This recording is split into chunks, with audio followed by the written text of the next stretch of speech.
刮风了。哇，这是要变天啊！午午的，大风起兮云飞扬。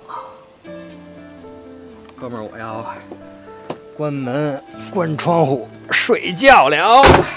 刚才我哼着小曲儿，本来想开开心心睡觉的，结果这窗户被我搞坏了。那就是下边这个，它之前呢是可以固定在任何位置的，但是现在你看，这就固定不住了，只能卡这儿，这么一个情况了。我看了一下，可能刚才我有点小兴奋吧，它这有一根，这是一个绳子在里边的，被我给扯断了，还是磨断了。这么好啊？哎，还好，你看这儿的话，其实也还可以半开，因为上边还 OK， 能固定得住啊。对，啊，也能凑合用。反正我是计划有想法，过些日子去江苏张家港，把我车的一些其他的一些小毛病都给它整理一下，弄好一点。这多一个不算多，少一个不算少。睡觉了，我估计一会儿得下雨，晚上就又有的听了。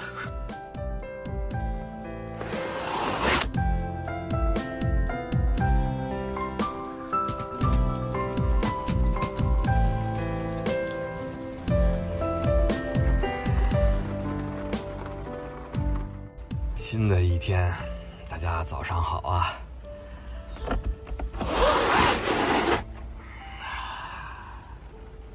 雨还是在下。这是房车环游中国的第369天。哎呀，降温了，再盖一层被子，还是再睡一个回笼啊，然后再起床。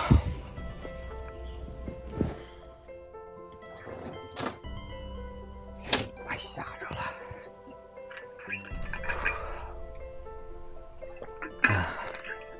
啊，昨天睡觉门没锁呀，水我已经热好了，冲澡。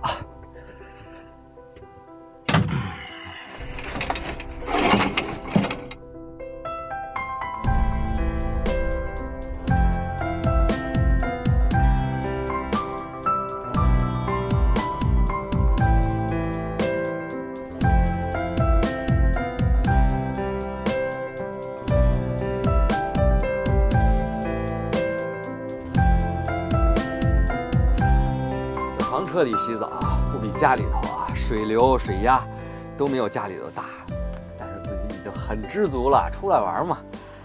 哎，你看降温了，长袖秋衣，昨天我还穿短袖了。昨天穿短袖，车里边我估计有30度，还出汗了。如果说去冷的地方和热的地方，我更选择去冷的一点地方啊，热一点地方房车真是太难受了。接下来你说去房车场那边也是有疫情，哎呀，怎么规划这个线路啊？我先沿着长江走吧，九江就挨着长江，沿着长江往东北方向来走，走一步看一步，希望能顺顺利利的到那边把车检修好。发现还是有些困难啊。首先说去房车场是在安徽的张家港，在这个位置上。现在这一区要求是非常非常高的，所以我在江西的九江，在这儿，要是直接过去的话，肯定是不适合。我就想先进安徽，然后呢，沿着长江慢慢走，边走边看。如果说江苏稍微松一点的话，我再去。如果还是现在这种情况的话，我就先不去了，直接往北走了。反正车都是些小问题，以后再说。就这样吧。晚上得整点娱乐呀，要不太无聊了。哥们儿，我逛街去，看看我这一侧八里湖，多感觉呀！我就去前边那有一个，看不见啊，有几个特别高的楼，哎呀，我有点这个刘姥姥逛大观园的那种兴奋感啊！好久没有逛商场了，上一次都猴年马月了。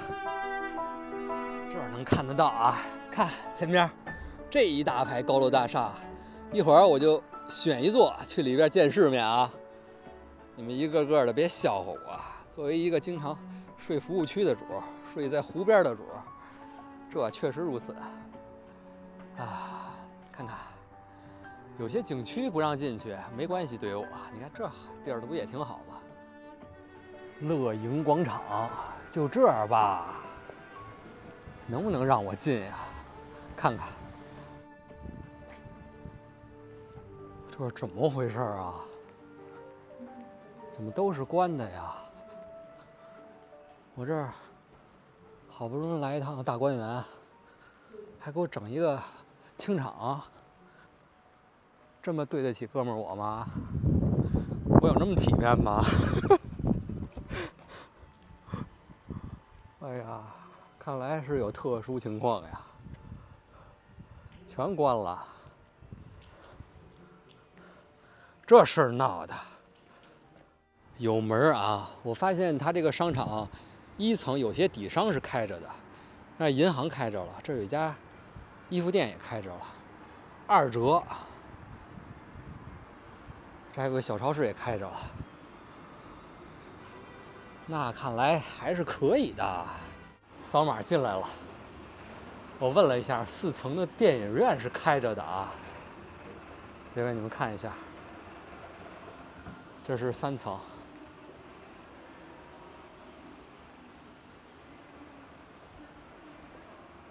极为魔幻的感觉啊！哇，想象一下以前的人来人往，熙熙攘攘，不整点消费，哥们儿感觉都对不起自己。已经买好票了，叫月球陨落，8点开始。我说哪儿吃饭？他说负1楼还有2家可以吃饭的地儿啊。先把肚子填饱，再好好看。我还挺喜欢看这种科幻灾难片的，但是看评价好像挺一般的。主要这个电影院我看了，就有3部电影可以选择。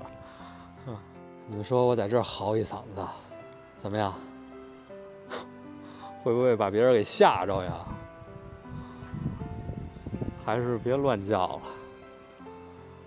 虽然没看见人，但凡里边有人的。你还别说，这个下馆子是比点外卖感觉好啊。今天小奢侈一把，穷家富路，对不对？看看鱼块黄豆。Hello， 来着。